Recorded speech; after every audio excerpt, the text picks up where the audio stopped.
Hello, this is Mrs. Haase, and I am going to show you an example of solving a system by elimination. This can be found in your algebra book in lesson 3-2, example 3. Our directions here say solve using elimination, so we have to write the problems one right on top of the other so that they're stacked up.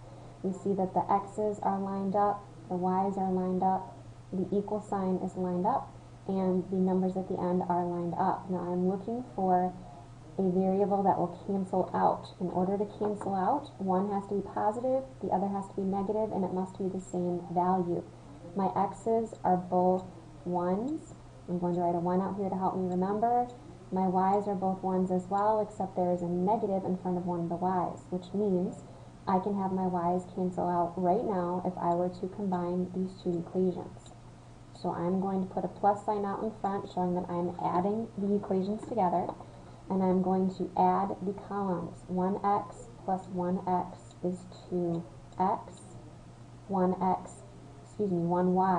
minus 1y will cancel out.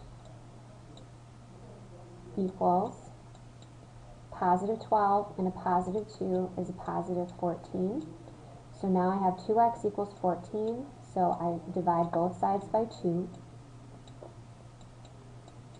and x is equal to 7, a very large 7.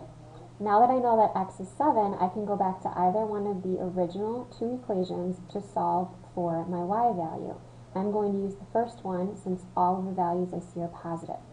So instead of x plus y equals 12, I am going to write 7 plus y equals 12.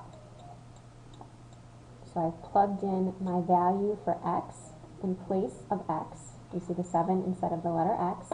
And now I need to subtract 7 from both sides of my equation in order to get y alone. 12 minus 7 is 5.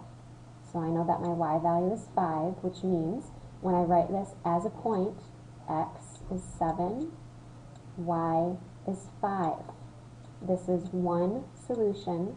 The graph will cross one time, and it will cross at 7, 5.